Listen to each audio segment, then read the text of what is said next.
자, 첫 번째 메시지는 그거였죠. 하나님께서는 하나님을 경외함으로 악에게 지지 않고 도리어 악한 자에게 회개할 기회를 만들어주는 강한 성도, 손으로 악을 이겨내는 성도, 그 성도를 기뻐하신다고 말씀하셨습니다. 먼저 14절에서 17절을 통해서 형들을 옥에 가둔 요셉에 대해서 말씀했는데요. 이 본문을 통해서 하나님께서는 세 가지를 알게 하십니다. 첫째는 요셉이 형들을 정탐꾼으로요, 더 강하게 밀어붙였다고요. 적당히 밀어붙여서 안 되니까요. 그 다음에는 강하게 밀어붙였다는 거예요. 무엇 때문에 강하게 밀어붙였다고요? 회개, 쉬고 돌아올 수 있는 기회를 주기 위해서. 그리고 둘째는 요셉이 바로의 생명으로 맹세하고 막내 동생을 데려와서 정탐꾼이 아님을 증명하라고 더 강하게 밀어붙입니다. 그리고 셋째는 그래서 요셉이 3일 동안 형들을 감옥에 가뒀다라는 거예요. 이 3일이라고 하는 시간은 참 많은 것을 생각하게 하는 그 시간입니다. 자, 이 세 가지 사실을 통해서 하나님께서는 우리에게 두 가지 말씀을 하셨습니다. 첫째, 하나님은 어찌하든지 모든 사람을 구원하기 원하신다라는 거예요. 때로는 우리를 강하게 우리의 삶의 자리에 강한 고난을 주셔서 강하게 우리를 밀어붙여서요, 우리로 하여금 거기에서 뭘 하게 원하시는 거예요? 쉬고 돌아오게 하는 것. 그러니까 하나님께서 우리의 인생에 때로 고난을 주실 때 그 고난은 고난이 목적이 아니라 뭐가 목적이라고요?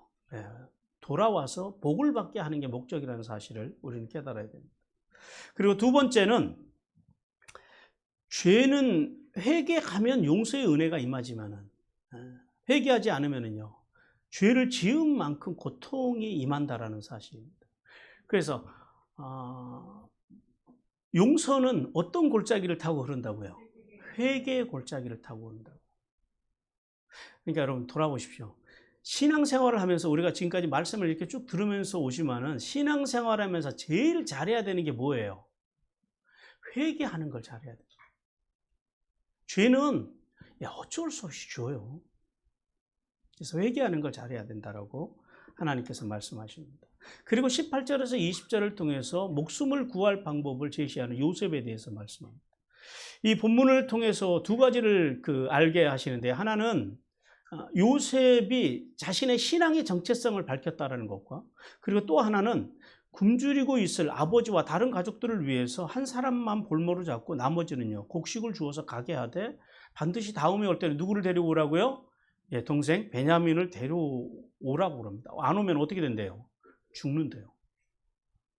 자, 이 사실을 통해서 하나님께서는 우리에게 두 가지를 말씀했어요. 첫째는 성도는 복수하려는 마음을 가지지 말라라는 겁니다. 이 복수하는 마음에 대해서 우리가 두 가지를 기억해야 되는데요. 하나는 원수 갚는 일이 누구에게 속했다고요? 하나님. 자, 그래서 그 원수 갚는 일이 하나님 앞에 있기 때문에 갚지 말라라는. 근데 왜 하나님께서 당신이 은혜가 아니라 복수를 해 주시겠다고 말씀해요? 안 좋은 것은 야, 니들이 알아서 해라라고 할 만도 하시잖아요. 근데 왜 당신이 손수하시겠다고요? 만약에 우리가 복수를 하면 어떻게 되는 거예요? 똑같은 죄인이 된다는 거죠. 그래서 하나님께서는 하나님의 때는 언제예요? 그가 쉬고 회개하고 돌아오지 않을 때, 끝까지 버틸 때 하나님께서는 그에게 원수를 갚아주신다는 거예요. 그리고 두 번째는 성도는 불의와 불법을 행하며 회개하지 않는 사람을 어떻게 대해야 되느냐라는 거예요. 회개하지 않는 사람들, 함부로 하는 사람들, 거짓과 기만으로 살아가는 사람들, 악한 사람들, 그런 사람들을 어떻게 대해야 돼요? 원수를 어떻게 대해야 돼요? 원수를 주님께서 사랑하시라고 그러셨잖아요. 어떻게 사랑을 하고요? 그냥 원수가 회개하지 않는데도 가서 막 사랑해주고 그냥 무조건 내가 용서했다고 말을 해주면은 그렇게 하면 된다고요? 그렇게 하면은 못 알아먹는다라는 거예요. 뭘 해야 돼요? 기다려야 된다라는 거예요. 그러니까 절대 악을 보고 참거나 악을 보고 저주서는 안 된다라는 거예요. 오늘 하나님의 사람 요셉도 그러죠. 형들을 향해서 엄하게 대합니다. 그리고 거의 협박을 통해서 베냐민을 그 매개체로 해서 협박을 통해서 형들에게요, 회개할 기회를 계속 열어줍니다. 뭐예요? 선으로 악을 지금 어떻게 해요? 다스려 나가요. 예수님도 마찬가지입니다. 예수님도 이 땅에서 불의와 불법을 저지른 사람들, 주의 몸인 교회를 더럽히고 자기의 생각으로 와서, 자기들의 생각을 가지고 와서 서로 거래하고 장사하고, 사람들이 기도하는 것을 막고 다른 사람들이 신앙생활을 잘할 수 있게 하는 것이 아니라 신앙생활을 못하도록 방해하는 그런 것들에 대해서 어떻게 했다고요? 하나님께서 사슴없이 욕도 하시고 화도 내시고, 사람들이 상하지 않는 범위 내에서 하나님께서는, 예수님께서 폭력도 행사하셨다라는 사실. 그리고 오늘 두 번째 메시지입니다. 오늘 두 번째 메시지 같이 읽겠습니다. 시작. 하나님께서는 자신의 죄를 기억하고 휴부의 신앙으로 돌아오는 성도들을 용서하시며 기쁨으로 맞아주신다. 예, 먼저 21절에서 23절을 통해서 요셉에게 행한 일들을 뉘우치는 형들. 자, 하나님께서는 요셉의 형들이 3일간의 감옥 생활을 한 후에, 그리고 한 명만 남고 양식을 가지고 가나안으로 가서 막내 동생 베냐민을 데려오면 정탐꾼의 누명을 벗게 해주겠다고 하는 이 요셉의 말을 들었다는.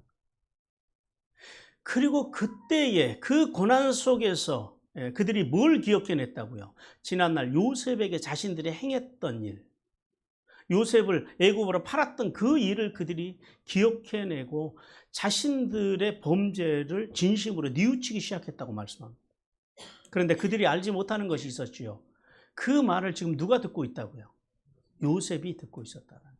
왜냐하면 요셉이 애굽 사람인 것처럼 통역을 세우고 애굽말로 소통했기 때문에 그들이 요셉인지 몰랐고, 자신들의 회개하는 말을 요셉이 다 듣고 있다는 사실을 그들이 알지 못했다고 말씀합니다. 자, 본문을 통해서 하나님께서는 우리에게 두 가지를 알게 하십니다. 첫 번째는 드디어 요셉의 형들이 자신들에게 닥친 고난이 하나님의 심판과 보응이라는 사실을 깨닫기 시작합니다. 요셉의 형들은 자신에게 닥친 고난이 지난날 동생 요셉을 죽이려다가 어떻게 했어요? 팔았던 그 반인류적인 범죄. 도저히 믿음의 가정, 아브라함의 그 씨의 가정에서는 일어나지 않아야 할 그런 반인륜적인 범죄의 결과가 오늘 이 고난으로 왔다라는 사실을 그들이 이제 드디어 깨닫기 시작했다라는 거예요. 21절에 보면은 요셉 형들이 이렇게 말합니다. 우리가 범죄하였도다 그럽니다. 이브리어로 아발, 아쉬밈, 아나흐누랍니다. 근데 우리 성경에서는 이 아발이라고 하는 단어를 번역을 안 했어요. 이게 어떤 의미냐면 참으로라고 하는 의미입니다. 그래서 원문에 충실하게 번역을 해보면 이렇게 해요. 우리가 참으로 진짜로 죄를 범한 자들이라는 거예요. 진짜 죄를 범한 자라는 거예요. 근데 여기서 죄를 범한 자라고 하는 그 히브리어도 우리가 좀 관심 있게 봐야 되는데요. 이게 아셴입니다. 이게 무엇과 연결이 있냐면 레이게 속건죄와 관계가 됩니다. 속건죄가 무슨 말이라고요? 히브리어로 아샴입니다. 이 아삼에서 아삼과 아셈까지 같은 단어인데요. 이 아삼에서 유래된 단어로서 이 속건죄와 같이 우리가 지은 죄, 그 형제들이 그 요셉을 팔아먹은 그 죄가요. 속건죄가 뭐예요? 죄를 갚아내라라는 거 아니에요. 죄값을 치르라는 것이 속건죄잖아요. 그러니까 속죄죄는 내가 치를 수 없는 죄에 대한 문제라면, 속건죄는 내가 갚아낼 수 있는 죄에 대한 문제입니다. 그러니까 속건죄를 드려야 된다는 것은 뭐 하라는 거예요? 먼저 사람에게 가서 죄를 고백하고 그 죄값에 대해서 제사장에게 물어서 제사장이 매겨주는 그 금액에 따라서 제물을 드리는 게 이게 속건죄거든요. 그러니까 지금 이게 무슨 말씀이냐면 요셉의 형들이 요셉에게 지은 죄가 어떤 죄라고요? 갚아내야 될 죄라는 거예요. 그래서 그 죄값이 오늘 지금 어떻게 됐다고요? 우리 앞에 와 있다. 지금 이 고백을 하는 거예요. 지난날 아버지를 속이고 또 형제를 팔고 그랬던 그 혹독한 죄의 대가가 자신에게 돌아왔다라고 하는 지금 그런 고백입니다. 이게 그래서 아셈이라고 하는 단어를 써요. 그리고 또 오늘 21절 말씀 보면 애걸할 때라고 말씀을 합니다. 이 애걸할 때라고 하는 말씀이 히브리어로 하나님입니다. 하나님 어떤 단어인지 아시죠? 윗사람이 아랫사람에게 베푸는 은혜가 바로 이 하나님입니다. 영어로 페이버죠. 요셉이 구덩이에 갇혔을 때 형들에게 뭘 구했다고요? 애걸했다라고 하는 것이 우리 성경에서는 애걸했다라고 번역을 했지만은 형들에게요 하나님을 요구했다고요. 하나님의 은혜를 구했다라는 거예요. 무슨 말이에요? 형들에게 웃사람으로서 형들로서 자비와 긍휼을 구했다라는 거예요. 그런데 이 형제들이 그 요셉이 구하는 이 하나님의 은혜를 어떻게 했다고요? 거절했다고요. 그러니까 형의 형되기를 포기했다라는 거예요. 시기와 질투의 눈이 멀어서 웃사람으로서 형으로서의 동생에게 베풀어야 할 자비를 베풀기는커녕 도리어 미워하고 죽이려고만 했다라는 거예요. 그런 찌질하고 못난 형으로서의 모습을, 형으로서의 지난 날을요 지금 이 요셉의 강력한 정탐꾼으로 몰아서 지금 죽음으로 몰고 가고 있는 이 형들이 느끼기에 죽음으로 몰려가고 있는 그 상황 속에서 본인들의 그러한 지난 날의 삶, 그런 찌질했던 삶, 못났던 삶들과 그들이 지금 어떻게 했다고요? 직면했다. 그래서 그 죄의 결과가 동생에게 헨을 베풀지 않고 이스마엘 상인에게 팔아버렸던 본인들의 그 무자비한 죄악, 그 죄악이 이제 이런 엄청난 결과로 10형제가 다 지금 한꺼번에 죽어야 하는, 목숨을 잃을 수 있는 그런 고난으로 자신들에게 찾아왔다라고 지금 그들이 고백하고 있는 거예요. 성도 여러분, 이 사실을 통해서 하나님께서는 우리에게 두 가지를 말씀합니다. 하나는 성도의 고난은 자신을 돌아보게 하는 또 다른 복이라는 거예요. 자, 형들의 회개를 바라보며 정탐꾼으로 계속 물어붙이고 있던 그 요셉. 그 요셉이 형들에게 뭐라 그래요? 베냐민을 데려와야 한다라는 거예요. 근데 형들은 이 지금 베냐민을 데려오는 일이 가능해요? 불가능해요? 절대 불가능한 일이라는 거예요. 즉 무슨 말이에요? 형들 앞에 인생 최대의 위기가 놓여 있다라는 거예요. 그 위기 속에서 요셉의 형들은요, 지난날 자신들의 죄악과 직면하고 서로 이심전심으로 서로 고백하면서 요셉의 일을요, 마음 깊은 곳에서 그 감옥에서 지금 애굽의 총리가 된 요셉 앞에서 그들이 뉘우치기 시작했다라는 거예요. 성도는 살아가면서 만나는 모든 고난이 이렇게 요셉의 형들과 같은 죄악 때문에 오는 고난은 아니에요. 그리고 또 반드시 어떤 회개를 끌어내기 위해서 주는 고난도 아닙니다. 인생의 고난, 인생의 위기가 왜 온다고요?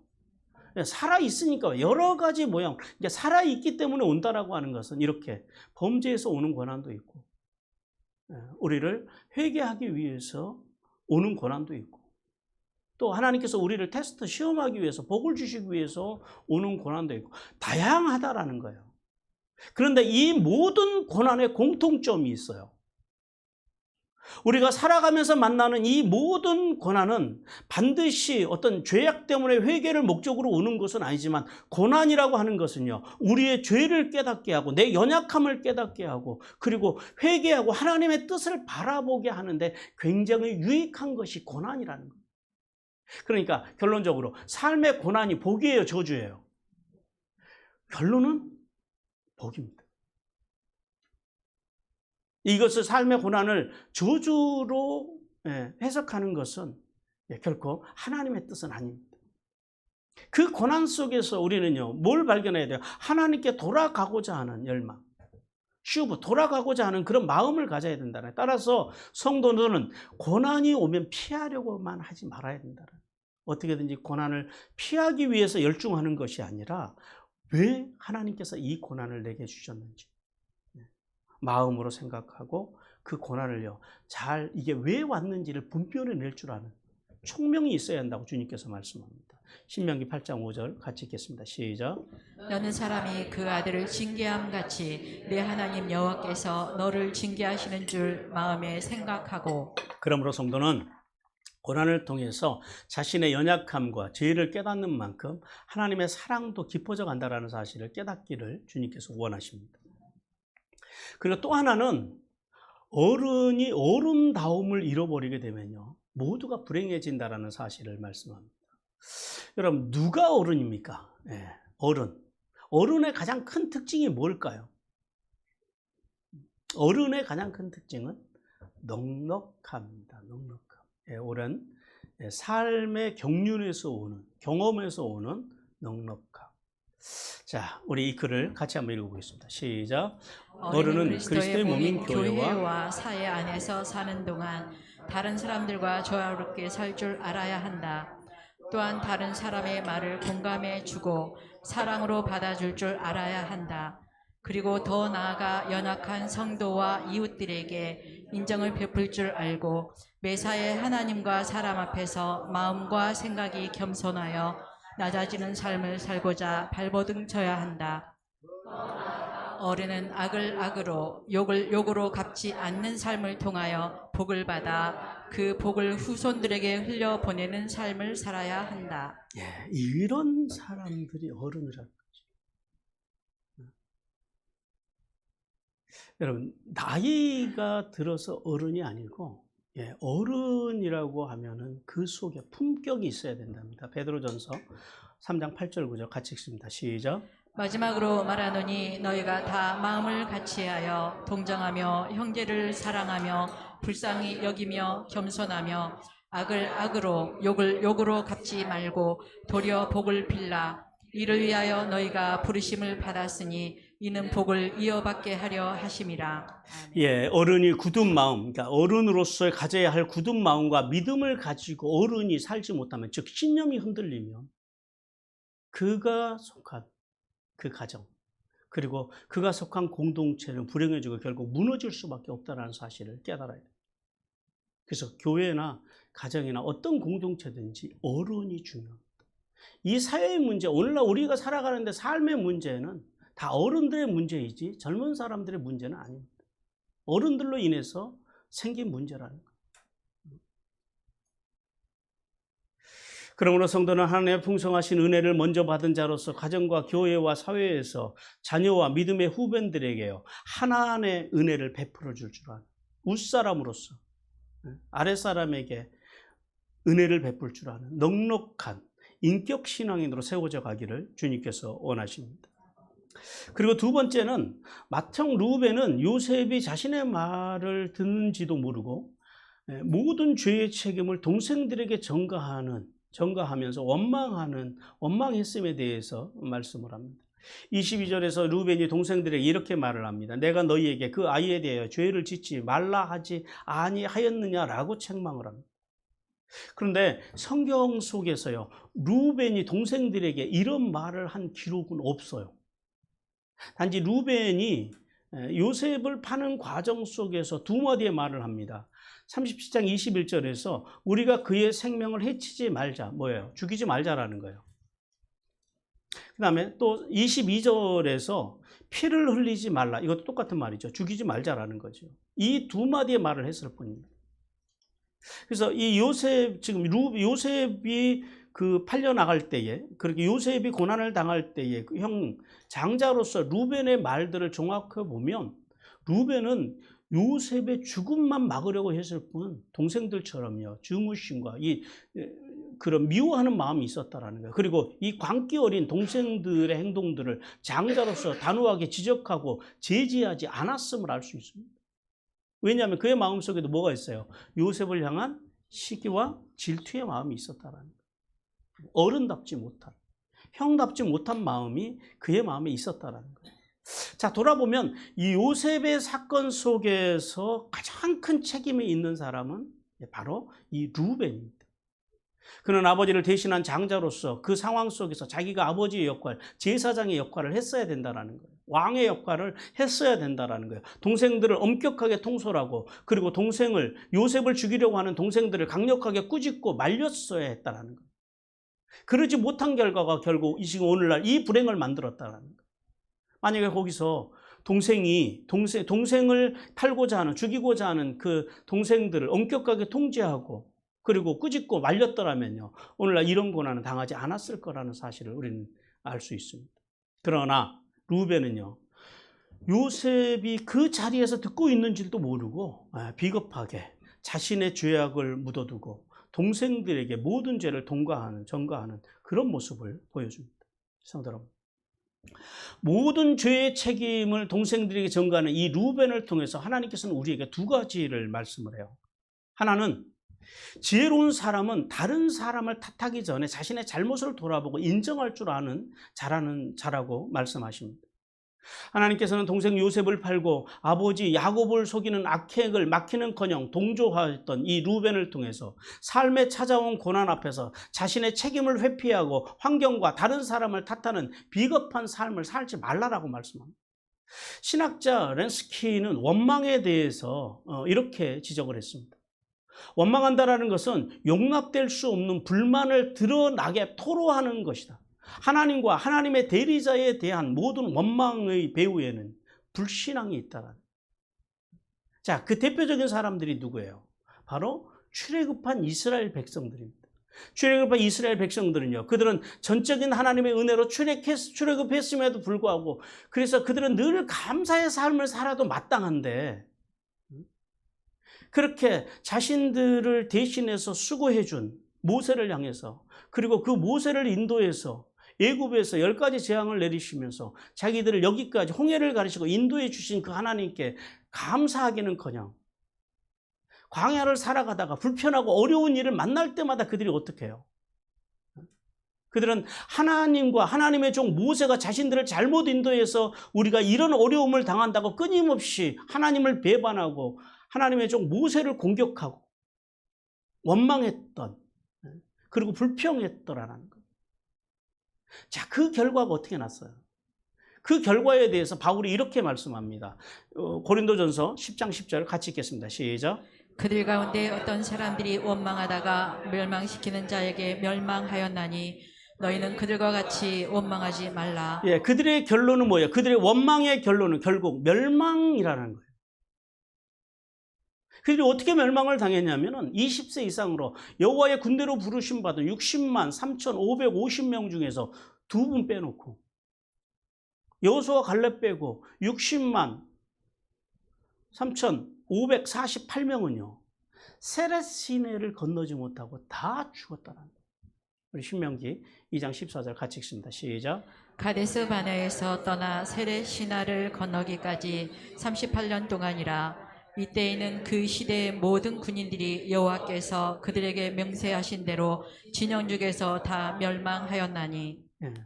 뭐 모압 골짜기나 암몬 골짜기를 했더니 거기는 진짜 골짜기가 뭐 상류 쪽은 어쩔지 모르겠지만은 하루 쪽의 골짜기는 어마어마하게 넓습니다. 건너가기가 너무 힘들어요. 이렇게 절벽으로 돼 있어가지고.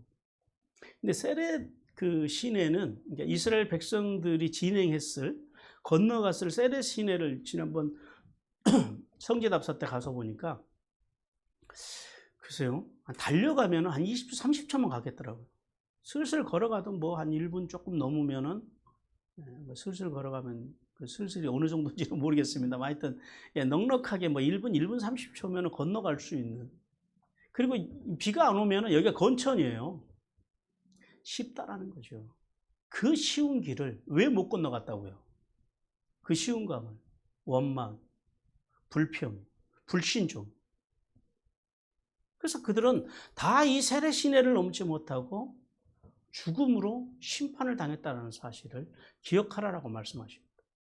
따라서 성도는 삶의 자리에서 일어나는 문제들, 즉 개인과 가정과 사회와 교회에서 일어나는 모든 문제들 앞에서 루벤과 같이 책임을 피하려고 하는 그런 비겁한 자세로 임해서는 안 된다고 말씀하십니다.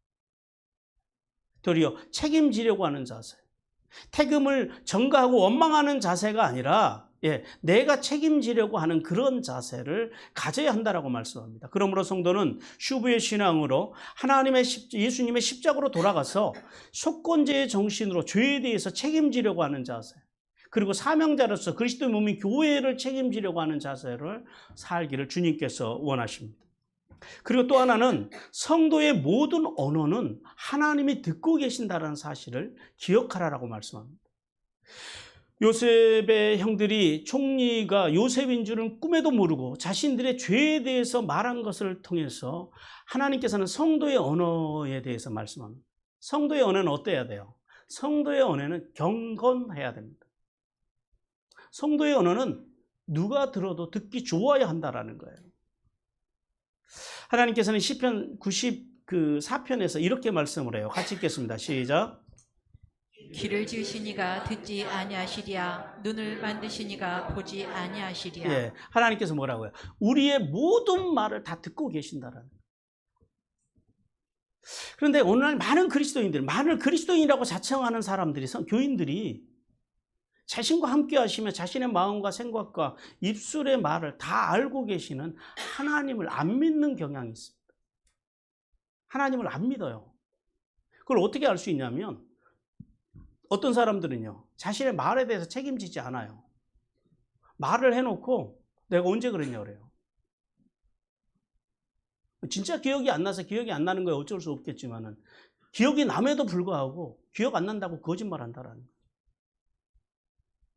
제가 전에 어느 대형 교회에서 이렇게 소송을 하는 그 집사님 한 분을 이제 제 지인 중에 그 집사님 한 분 계셨는데, 이분이 그 본인 교회에서, 강남에 있는 대형 교회예요.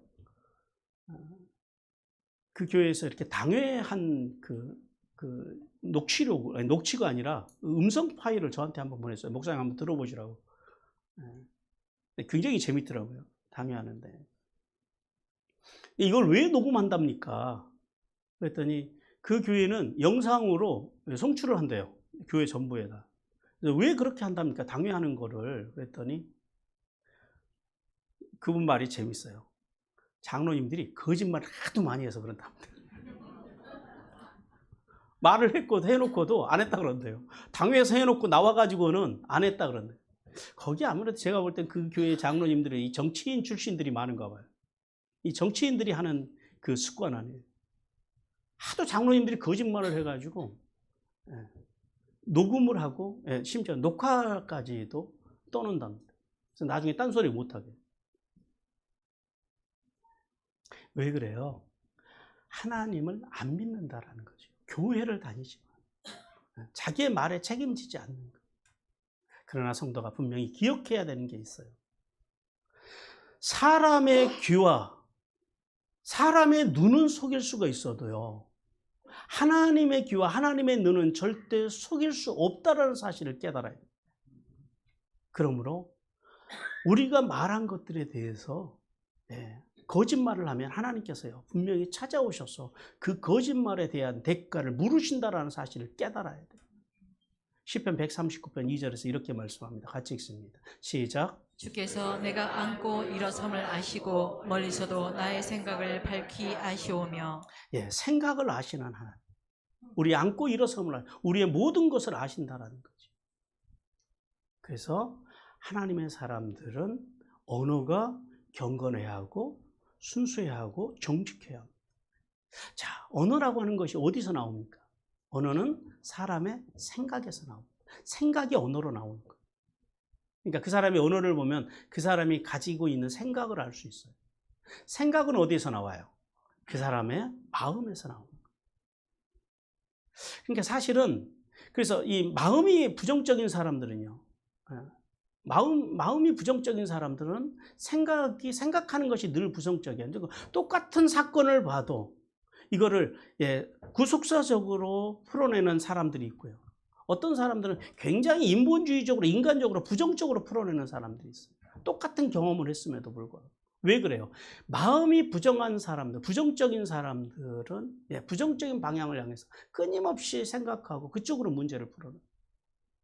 그러나 마음이 하나님의 말씀과 말씀의 정신으로 가득 차 있는 사람들은요, 그렇게 구속사적으로 풀어내고 성경적으로 풀어낸다라는 거예요. 그러니까 사실은 언어를 바꾸려고 그러면 이게 바뀌어요, 안 바뀌어요? 언어 못 바꿉니다. 안 바뀌어요.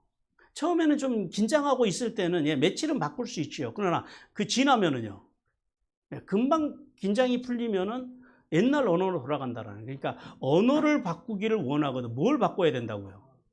마음을 바꿔야 돼요. 자, 그러면 우리는 마음을 어떻게 바꿀 수 있을까요? 마음을 어떻게 고칠 수 있을까요? 마음 고치기가 쉬워요, 어려워요?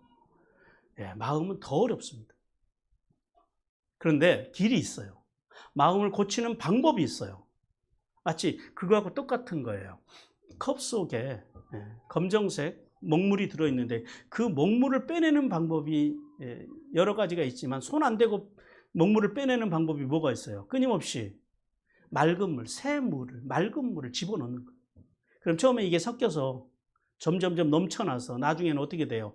이 먹물은 다 물러가고 맑은 물만 남는 것처럼 그런 원리입니다. 무슨 말이냐면 하나님의 말씀과 말씀의 정신으로 끊임없이 우리의 마음에 채워넣는 거예요. 그러면 우리의 마음속에 하나님의 말씀이 계속해서 밀고 들어 머리로 하는 말씀이 아니고요. 우리의 가슴 속에 우리의 가슴으로 하나님의 말씀이 밀고 들어오면 우리의 마음속에 말씀이 들어오면 그 말씀이 내부에서 우리의 마음에서 작동하기 시작하면 생각이 변하는 거고 그러면요. 언어가 바뀌면요. 행동이 바뀌고 인격이 바뀌는 거예요. 그리고 또 한 가지가 있어요. 마음을 알아야 돼요. 내 마음의 구조를. 사람들이 자기 마음을 몰라요.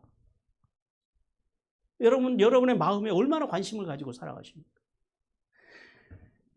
우리는 마음에 관심을 가져야 돼요.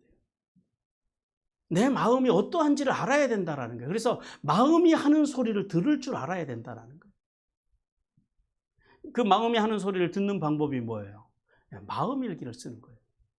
매일 저녁마다 내 마음이 어떠한지 오늘도 내 마음은 어땠어? 라고 물어봐야 돼요. 그리고 내 마음을 기록해 보는 거예요. 그래서 내 마음이 오늘 하루도 이렇게 내 마음이 부정적이었구나. 내 마음이 긍정적이었구나. 감사했구나. 그래서 내가 이렇게 말하고 이렇게 행동했구나. 이걸 이제 알 수 있어야 된다는 거예요. 두 가지요. 하나님의 말씀을 끊임없이 말씀과 말씀의 정신을 마음속에다 채우는. 그리고 또 하나는요. 마음 일기를 쓰는. 이것이 중요합니다. 그리고 무엇보다도 중요한 것은 살면서 만나는 모든 일 속에는 뭐가 있다는 사실을 깨달아야 돼요. 하나님의 선하신 뜻이 있다는 사실을 알아야 돼요. 그리고 어떤 일을 만나든지 그것을요 구속사적으로 하나님께서 이 일을 통해서 무엇을 하기를 원하실까 구속사적으로 해결하고 해석하고 그리고 그것을 뭘로 풀 줄 알아야 된다고요? 말씀으로. 하나님의 말씀으로 문제를 풀어갈 수 있는 지혜, 분별력, 총명함이 필요합니다. 그러므로 성도들은요, 우리가 마음 생각하고 그 다음에 말하는 것, 말 한마디도 지금 누가 듣고 계시다라는 사실을 깨달아야 돼요. 하나님이 듣고 계시다. 하나님을 의식하는 빠님의 신앙, 늘 하나님의 얼굴 앞에서 살아가는 그런 신앙을 가져야 한다라고 말씀합니다. 우리 야고보서 3장 2절 같이 읽겠습니다. 시작. 우리가 다 실수가 많으니 만일 말에 실수가 없는 자라면 곧 온전한 사람이라 능히 온 몸도 굴레 씌우리라. 따라서 성도는 좋은 언어 생활을 하려면요, 이 영적인 유출병이 걸리지 않아야 돼요. 마음속에서 이런 끌어오르는 이런 절제하지 못한 감정 때문에 말에 실수를 하고, 그러니까 그 영적인 유출병을 늘 경계하면서 살아야 함을 깨달아야 됩니다. 더 나아가서 말에 실수가 없는 사람이 온전한 사람으로 풍성한 하늘의 복과 땅의 복을 받는다는 사실을 깨닫기를 주님께서 원하십니다. 그리고 24절과 25절 말씀에서 은밀한 요셉의 눈물에 대해서 말씀합니다. 하나님께서는 요셉이 이제 동생들을 향하여 책망하는 루벤의 말을 듣고 견딜 수 없는 마음이 밀려와서 결국 다른 장소로 옮겨가서 울었다라고 말씀합니다. 그리고 돌아와서는 시므온을 결박하고 격리한 다음에 나머지 형제들에게 곡식과 그리고 그들이 가져왔던 돈을 채워서 다시 고향으로 돌려보냈다라고 말씀합니다. 자, 이 말씀을 통해서 하나님께서 우리에게 두 가지를 알게 하시는데요. 첫 번째는 형들의 회개를 본 요셉의 감정이 어떻게 했다고요? 주체하지 못하고 통곡하고 울었다라고 말씀합니다. 오늘 본절에 보면 그래요. 떠나가서 그럽니다. 이게 히브리어로 와이스오브라고 합니다. 그러니까 상황과 환경을 변화가 일어났다라는 거예요. 즉 요셉이 과거에 자신을 팔았던 이야기를 하면서 회개하는 형들과 그리고 동생들을 책망하는 장형, 맏형, 루벤을 보면서 마음이 견딜 수가 없어서 다른 곳으로 옮겨갔다라는 거예요. 자, 이걸 통해서 우리는 뭘 깨달을 수 있습니까? 요셉도 30살에 총리가 된 애굽의 대제국의 총리가 된 요셉이지만 그도 오늘 본문을 말씀을 통해서 알 수 있는 건 뭐예요? 그도 여전히 한 인간이었다라는 거예요. 감정의 그런 감정적인 존재였다라는 사실을 우리는 알 수 있습니다. 또 본문에 보니까요, 울고 그래요. 이 울고라고 하는 그 단어도 히브리어로 와예베크라고 합니다. 그냥 엉엉 울다라고 하는 게 아니라 통곡했다는, 대성통곡을 했다는 이런 의미예요. 자, 즉 죽음의 위협 앞에서 지금 회개하고 있는 그 형들을 바라보면서요. 그 회개하는 형들을 바라보면서 뭐가 생각났어요? 지나간 20년이요. 주마등처럼 스쳐 지나간. 그리고 그 세월의 회한으로 인해서 요셉이요. 혼자 다른 곳에 가서 대성통곡했다. 인간 요셉. 자, 성도 여러분. 자신들의 죄를 뉘우치는 이 형들을 보면서 대성통곡하는 이 요셉을 통해서 여러분은 뭘 느끼십니까? 측은지심. 이 측은지심을 말하는 맹자 어르신이 하신 말씀이거든요. 공손추편에서 하신 말로 어떤 의미를 담고 있냐면 남의 불행을 함께 아파하는 마음이 바로 이 측은지심입니다. 측은지심은 만물을 사랑하는 기본적인 정신이고, 그래서 이 측은지심이 있는 사람들은요 결코 잔인하게 굴지 않습니다. 다른 사람의 아픔을 보면 함께 울어주고 아파할 줄 안다라는 거죠. 그래서 이런 사람들, 측은지심이 있는 사람들은 사람을 함부로 대하지 않아요. 그리고 세상 말로 갑질하지 않습니다. 하나님께서는 이 요셉의 측은지심을 통해서 성도는 복수하려는 마음이 아니라 원수가 회개하고 돌아오면 지은 죄로 인해서 그들이 고통을 당하고 있을 때에 함께 울어줄 줄 아는 사랑의 마음, 측은지심의 마음을 가져야 한다라고 말씀합니다.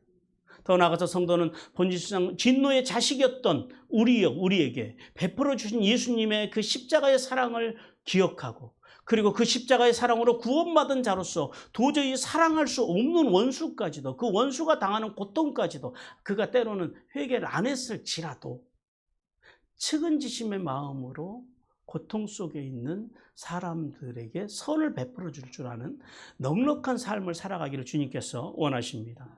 로마서 12장 19절 20절 같이 읽습니다. 내 사랑하는 자들아, 너희가 친히 원수를 갚지 말고 하나님의 진노하심에 맡기라. 기록되었을 때 원수 갚는 것이 내게 있으니 내가 갚으리라 하고 주께서 말씀하시니라. 내 원수가 줄이거든 먹이고 목마르거든 마시게 하라. 그리함으로 내가 숯불을 그 머리에 쌓아 놓으리라. 회개하고 돌아오는 원수나 설령 돌아오지 않았다 할지라도 원수가 곤란하면은요, 용서하라는 것이 아니라 그래도 선으로 악에게 베풀어 줄 아는 그런 넉넉함, 그 넉넉함을 하나님께서는 바울을 통해서 우리에게 요구하십니다. 그 넉넉함의 결과가 뭐예요? 내가 숯불을 그의 머리에, 그 원수의 머리에 얹어서 그의 잘못을 부끄럽게 만드시겠다는. 그다음에 두 번째는 요셉은 둘째 형 시므온을 형제들 보는 자리에서 결박한 후에 형제들에게 곡식과 돈을 그들의 자루에 담아서 가나안으로 보냈다라고 말씀을 합니다. 여기서 결박하러 하고라고 하는 말씀은 와예소르라고 합니다. 그러니까 이게 뭐냐면 그냥 이렇게 단순히 이렇게 손을 묶고 이 정도가 아니라 무슨 말이냐면 이렇게 포로로 끌고 가기 위해서 꽁꽁 동요매는 것을 이야기합니다. 꽁꽁 동요매는 것, 또 혹은 그 짐승에게 수레를 끌게 하기 위해서 단단하게 묶는 그런 의미를 가지고 있습니다. 자, 그러면 요셉은 왜 시므온을 형들이 보는 자리에서 결박을 했을까요? 이유가 뭘까요? 이 신학자들의 견해에 의하면 두 가지의 견해를 가지고 있더라고요. 하나는 뭐냐면 형들이 보는 앞에서 시므온을 결박함으로써 다시 동생을 그렇게 꽁꽁 묶어서 애굽 상인들, 이스마엘 상인들에게 팔았던 형들의 과거와 직면하게 하기 위해서 그랬다. 직면하게 해서 그들을요 더 확실한 회개로 인도하기 위해서 그렇게 했다라고 하는 견해가 있고요. 그리고 또 하나는 여러분 시므온, 그러니까 12형제 중에 가장 잔인한 형제가 누구냐면 바로 이 시므온. 그래서 이제 어떤 신학자들은 이렇게 봐요. 가장 잔인했던 시므온. 왜 그 잔인함을 알 수 있어요? 세겜성 사건 때 누가 그걸 주도해요? 시므온이 주도를 합니다. 시므온과 레위가 주도를 하는데 시므온이 더 적극적으로 세겜족들을 사륙할 때 앞장섰던 것입니다. 그러니까 그 잔인함이 그럼 어디에서도 발현됐을까요? 요셉을 팔 때도, 요셉을 죽이고 팔려고 할 때에도 가장 앞장섰던 게 시므온이었을 것이라는 거예요. 이게 신학자들의 견해입니다. 그래서 요셉의 기억 속에 자신을 죽이고 자신을 팔고자 했을 때 가장 적극적이었던 그 시므온. 그래서 굳이 시므온을 결박해서 예굽에 남겨둠으로써 지난날 시므온에게요, 더 깊은 슈브, 돌아올 수 있는 기회를 줬다라는 거예요. 더 깊은 직면 가운데로 요셉이 인도했다라는 거예요. 그래서 지난날 잔인했던 그런 삶, 그 삶을 직면하도록 돕기 위한 견해로 두 가지 견해를 가지고 있습니다. 자, 그리고 또 요셉이 형들에게 곡식을 보낼 때 그들이 돈을 다 어떻게 했다 그래요? 다 자루에내서 돌려보냈다라는 거예요. 왜 그랬을까요? 받아도 되잖아요. 어떤 분들은 그래서 요셉 이렇게 해가지고 나중에 훗날 이것을 가지고 트집 잡기 위해서, 절대 그건 아니고요. 뭐예요? 어떤 마음이었을까요? 사랑하는 부모와 형제들에게 먹을 양식을요, 거저 주고자 하는 사랑의 마음. 이 속에서 누굴 발견해요? 예수님의 사랑을 발견합니다. 성도 여러분, 이 사실을 통해서 하나님께서는 우리에게 두 가지를 말씀합니다. 하나는 시므온의 결박을 통해서 성도는요, 죄의 앞장선 자의 최후를 깨달아야 됩니다. 죄를 짓는 일에 앞장선 자들의 최후는 뭐라고요? 멸망이라는 겁니다. 멸망. 유다서 1장 11절 같이 읽습니다. 시작. 다 있을진저 이 사람들이여 가인의 길에 행하였으므로 싹을 위하여 발람의 어그러진 길로 몰려갔으며 고라의 패역을 따라 멸망을 받았도다. 가인의 길로 행하고 그 다음에 삭스를 위해서 발람의 어그러질 비뚤어진 길로 몰려가고, 그리고 고라의 패역을 따라간 결과가 뭐였다고요? 그 결과는 멸망, 죄의 앞장선 자들의 최후입니다. 그래서 하나님께서는 사도 바울을 통해서 우리에게 이렇게 말씀합니다. 로마서 8장 16장 19절 같이 읽습니다. 시작. 순종함이 모든 사람에게 들리는지라 그러므로 내가 너희로 말미암아 기뻐하노니 너희가 선한데 지혜롭고 악한데 미련하기를 원하노라. 바울을 통해서 하나님께서는 구원받은 성도들이 선한 일에는 적극적이어야 된다. 사람들을 돕고 살리는 일에는요, 누구보다도 앞장서야 된다라는 거예요. 그러나 악한 일에는, 돕고 세우고 살리는 일이 아닌 일에는요, 절대 앞장서지 말라라는 거예요. 정의를 행하고 하나님의 말씀 안에서 바름을 행하는 일에는 앞장서되, 그러나 말씀과 말씀의 정신이 아는 일을 행할 때는요, 절대 앞장서면 그 죄의 결과가 뭐라고요? 멸망이라는 사실을 깨닫기를 주님께서 원하십니다. 그리고 또 다른 하나는 형제들의 양식을 거저준 이 요셉을 통해서 하나님께서는요, 예수님의 십자가의 은혜로 생명을 구원받은 성도는 거저주는 삶. 왜 거저주는 삶을 살아야 돼요? 거저 받았으니 거저주는 삶을, 그런 인생을 살아가라고 말씀합니다. 성도는 요셉이 형제들에게 육적인 음식을 나누어 주는 것처럼 삶의 자리에서 가족과 성도와 이웃들에게요, 육적인 것과 함께 우리가 정말 열심히 나눠줘야 되고 잘 나눠줘야 되는 건 뭐예요? 복음입니다. 복음을 나눠줘야 된다. 복음을 우리가 가족들에게나 또 우리 성도들에게나 또 이웃들에게 나눠야 될 목적이 뭡니까? 그 목적에 대해서 하나님께서 에베소 3장 6절에서 이렇게 말씀합니다. 같이 읽습니다. 시작. 이는 이방인들이 복음으로 말미암아 그리스도 예수 안에서 함께 상속자가 되고 함께 지체가 되고 함께 약속에 참여하는 자가 되리라. 육적인 것과 함께 복음을 이웃들에게 나눠서요, 함께 상속자, 함께 지체, 함께 약속에 참여하는 자가 되도록 돕고 세우고 살리는 일을 해야 됩니다. 그러니까 교회의 목적, 저를 비롯한 우리의 삶의 목적, 우리가 이렇게 열심히 나와서 예수를 믿고 우리가 이렇게 말씀을 듣고 우리가 성경을 공부하고 이렇게 열심히 살아가는 삶의 목적이 뭐라고요? 삶의 자리에 나가서 돕고 세우고 살리는 삶을 통해서요, 우리 주변에 있는 사람들을 함께 상속자가 되고 함께 지체가 되고 함께 약속에 참여하는 자. 뭘 통해서요? 복음의 유통을 통해서. 그래서 성경을 알아야 된다. 복음을 흘려보낼 줄 알아야 된다는 이 사명을 감당하기 위해서. 근데 이 사명이 우리 모두에게 주어진 사명이라는 사실을 깨닫고 그 사명을 위해서 흘려보낼 수 있는 부유한 복음의 비밀을 깨닫는 성도들이 되기를 주님께서 원하십니다. 그러므로 성도는 복음의 빚진 자로서 주님 하나님께서 주신 것 모든 것들에 감사하며 거저 받았으니 거저 나눔으로 하늘의 복과 땅의 복을 받기를 주님께서 원하십니다. 사랑하는 성도 여러분, 고통 속에서 죄를 뉘우치고 돌아오는 형들을 보며 대성통곡하며 울었던 요셉처럼, 그리고 하나님께서 슈브의 신앙, 하나님께서도 슈브의 신앙으로 돌아오는 회개하고 돌아오는 성도들을 기쁨으로 말아주셔서 하나님 나라의 상속자로 삼아주신다는 사실을 깨닫기를 원하십니다. 그래서 우리가 살아가면서 제일 잘해야 되는 게 뭐라고요? 제일 잘해야 되는 게 뭐라고요? 슈브요. 회개하는 거, 돌아가는 거. 죄는 어차피 안 지려고 발버둥 쳐도 죄는 짓게 되는 게 우리 인생이더라는 거예요. 슈브의 신앙을 통해서 우리 속에서 죄의 색깔은 점점점 옅어지고 하나님의 공의와 정의로 살아가는 삶, 그 삶은 점점 진해져가는 그런 삶을 통해서 많은 사람들에게 우리가 복음을 흘려보내서 그들과 함께 하늘의 상속자가 되고 또 함께 구원의 복을 받아서 하늘의 복과 땅의 복을 받는 성도들이 되기를 주님께서 간절히 원하십니다.